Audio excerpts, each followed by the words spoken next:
Summertime is in full swing, which means I'm in the mood for some sunshine, beaches, and palm trees. Luckily, there are plenty of locations in Nintendo games that fit that description exactly, so I don't have to do something drastic like actually go outside. Seriously though, this sort of tropical vibe is one of my favorites whenever it appears in any game. It's the perfect mix of being energetic but still relaxing. So I decided to put together a collection of some of my personal favorite examples, and today I'll be going over them and sharing why I love them so much. Now sit back, relax, and soak up the summer vibes as I take you through a tour of some of my favorite tropical locations in Nintendo games.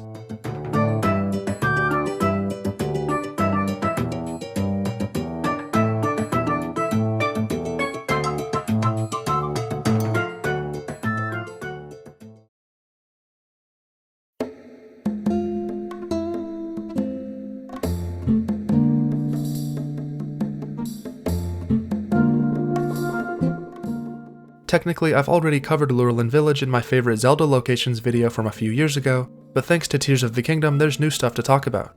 This fishing village by the sea was already my favorite town in Breath of the Wild, and they made it even better the second time.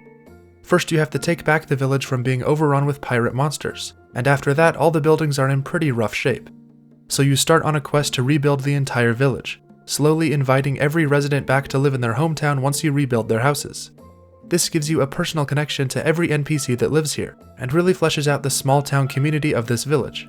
Once the restoration is complete, there's even this charming cutscene where the whole village gathers for a feast at sunset, and they all thank Link for giving them the chance to be happy again. The village itself is just gorgeous, with the perfect tropical theming that looks incredible at any time of day. And the peaceful atmosphere is a lot more impactful since everything used to be destroyed. I've become very attached to this place, and personally it feels even more like home to me than even Hateno Village. I can spend hours just wandering around aimlessly and enjoying the laid-back vibes of this fantastic tropical location.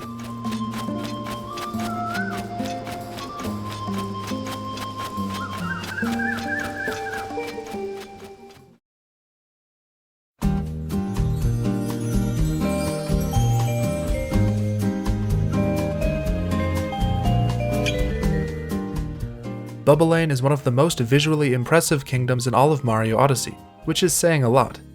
Similar to Lurelin Village, you have to get rid of the monster ruining the relaxation, and once you do, the time of day shifts into this stunning sunset that's just perfect. Although I do wish you could switch between day and sunset as both look great. The water in this kingdom is carbonated, which gives it a really unique and interesting look, and the giant glass tower in the center with the streams of water cascading through the sky to meet in the middle is an amazing visual. Sprinting across the surface of the water with a rocket flower is tons of fun, and diving below the surface to explore underwater is amazing, especially since the music changes to be somehow even more relaxing. And I love that in Mario Odyssey you can change into some vacation-appropriate clothing to complete the vibe. I think this location has one of the most natural feeling layouts in the whole game, so instead of those weird blocky cutoffs at the end of the world, it's simply an ocean horizon you can't go past. This is one of those places I linger in for longer than I have to, and really take my time searching for moons so I don't have to move on too soon.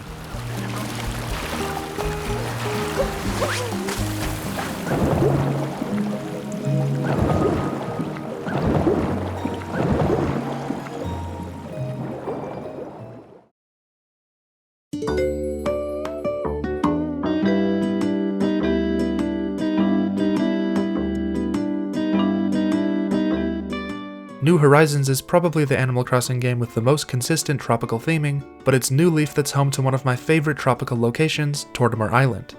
This island is actually pretty small, but that doesn't stop it from being great. The indoor lobby is about as relaxing as it gets, and I love seeing Cappen's family.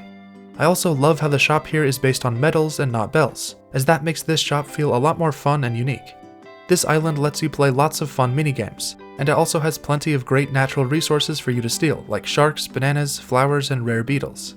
This island is the perfect getaway from your busy life as mayor, and the fact that it's the home of the old retired Mayor Tortimer is so great. I mean, just look at his little tropical outfit. I think the beach theming works a lot better here than it does in New Horizons because it's a special vacation that feels distinct from your town. Some of my fondest summer memories are playing New Leaf at night and grinding Tortimer Island to get as many golden stags as possible.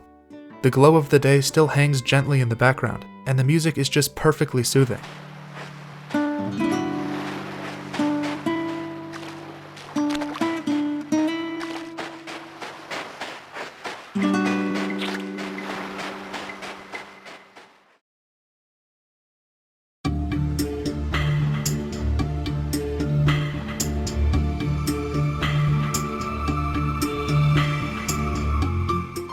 Now time for a game that literally has tropical in its name, Donkey Kong Country Tropical Freeze. This game is full of beaches and sunshine, and while I love the opening levels of World 1, it's World 4, Sea Breeze Cove, that contains the most concentrated tropical energy. The entire island is basically just sand, palm trees, and the ocean, with tons of underwater creatures swimming around. The underwater levels in this world are just incredible. They have that quiet, relaxing underwater atmosphere that I love so much. The shipwreck remains mixed in with the coral and seaweed in the background is just beautiful. I think Donkey Kong Country is the only series capable of making enjoyable underwater levels. I also want to highlight the super pretty loading screen for this world. The palm tree silhouettes against the sunset backdrop looks fantastic. And I'll never get tired of leaping from land into the water. The transition is just so smooth.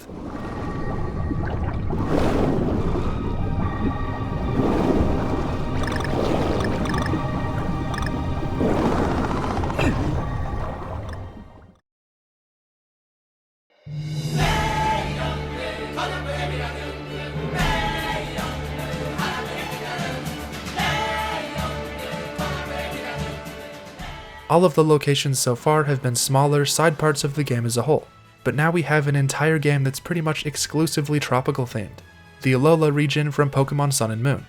I know it's strange to pick an entire region as one of my locations, but it's my video so I'm doing it. I don't really know what the general fanbase at large thinks of this game and region, but it's always been one of my favorites due mostly to the incredible summer atmosphere. Everything from the UI design to the music is tropical themed in this game. I especially love the new version of the Pokemon Center theme.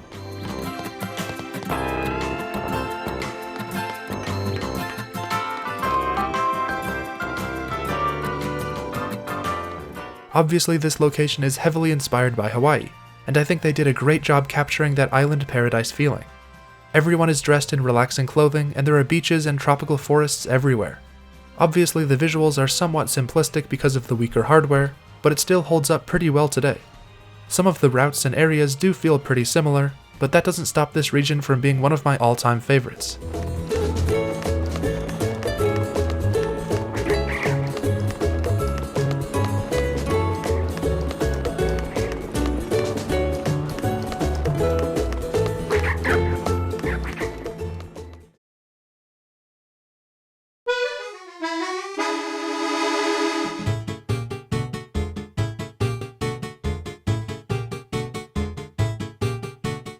Similar to Pokemon Sun, another Nintendo game that's almost entirely tropical themed is Super Mario Sunshine. Isle Delfino is where all the levels take place, and what's really cool is that you can see all the different locations off in the distance. This really adds to the world building and makes this island feel like a real place. It's impressive how much diversity there is in the visuals considering the somewhat restricting overall theme, proving just how creative you can get with the island vacation feel. And man, the water. The water looks so good in this game. The entire island is shaped like a dolphin, which is just perfect. The residents of Isle Delfino, the Piantas, are like the ultimate tropical characters, and they've continued using these guys in future Mario games whenever there's a beach level. Despite the somewhat janky controls and frustrating level design, I'll always love this game because of its infectious summertime atmosphere that's found in every corner of the world.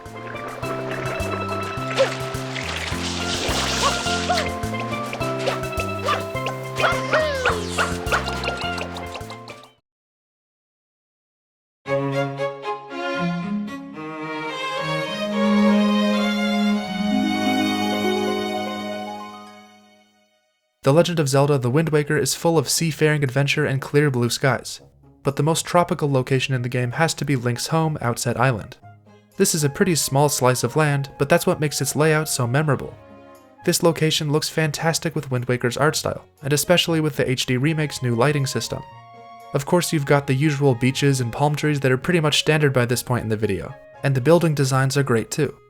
You don't really spend too much time here, but you quickly get attached to this place and the people who live here, making your eventual departure at the start of the game feel a lot more emotional.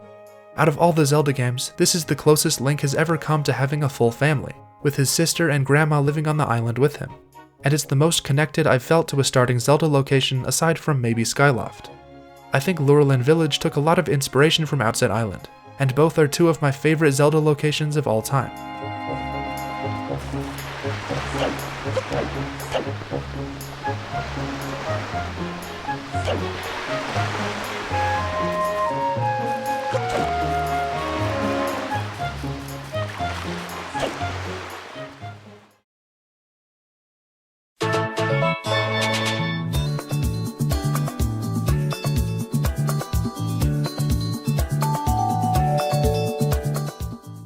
The Mario Kart series has lots of great beach levels, from Peach Beach to Koopa Troopa Beach, but the most visually impressive one is easily Cheep Cheep Beach from Mario Kart 8.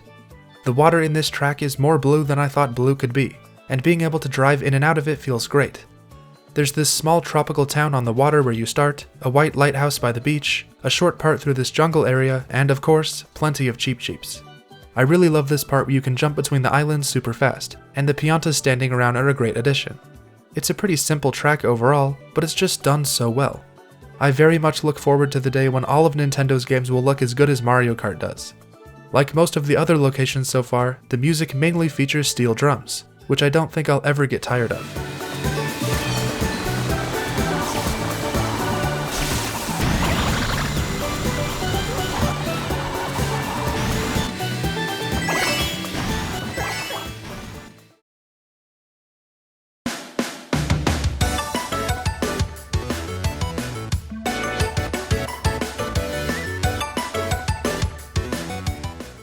Splatoon doesn't have a whole lot of tropical locations, since the Inklings die instantly when they touch water and all.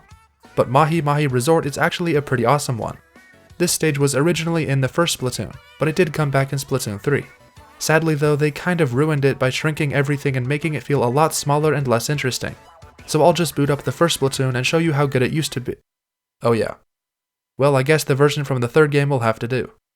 The stage is in a giant pool shaped like a squid at the center of a massive vacation hotel, surrounded by jellyfish just living their best lives. Once again, the water graphics are just gorgeous, and the stage changing water level halfway through the match is a pretty cool gimmick. I don't actually love playing on this stage in matches since it's so tiny, but I can always appreciate the summer vibes of everything surrounding the stage. Also, Nintendo, could you please fix Splatoon 1 servers so I can play on the actual good version of this stage? Cool, thank you.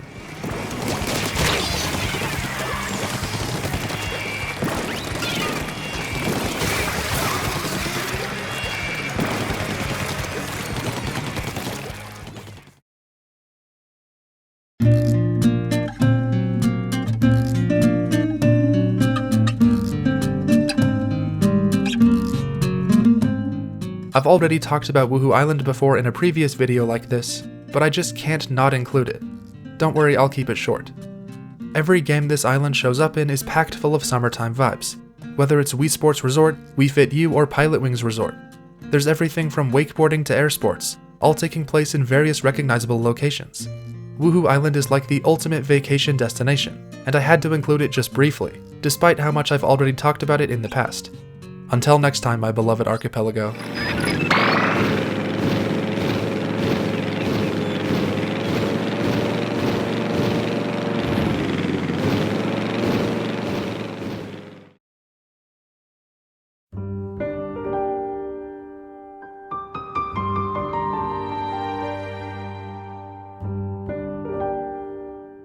Xenoblade Chronicles doesn't have too many tropical locations, and although it might be a bit of a stretch, I've always considered the Fallen Land to be pretty dang tropical. You first visit this location after a long set of huge story moments, and when I first played it I actually expected the game to end at this point, when instead I ended up way down here. The giant fallen arm of the Mechonis is far away from the other landmasses, making the whole place feel like one big break from the action. There aren't any big boss fights or massive story twists that take place here. Instead, it gives you a chance to slow down and soak in the scenery before heading into the next big chapter of the game. Around this point of my playthrough is when I really started to enjoy my time with this game, and knew that I was experiencing something special. And I still find myself coming back here for no particular reason besides enjoying the views.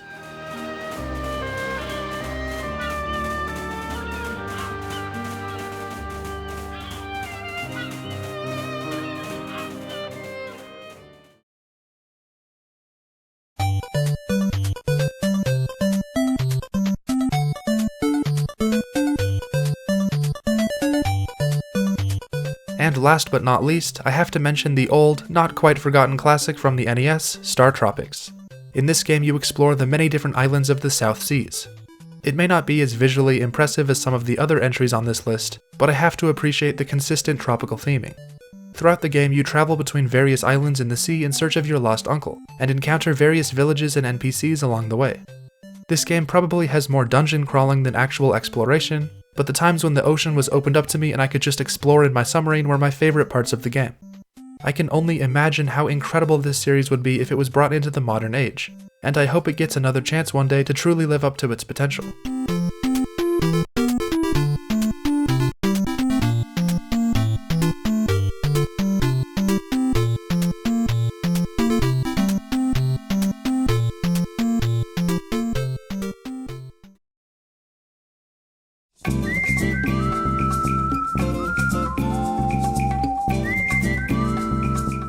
And those are some of my favorite tropical locations from Nintendo games.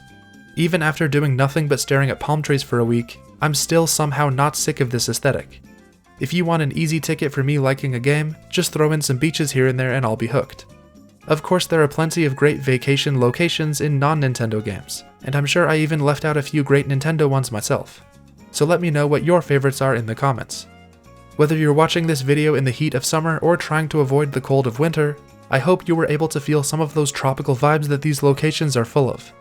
Thanks for watching guys, and I'll see ya in the next one.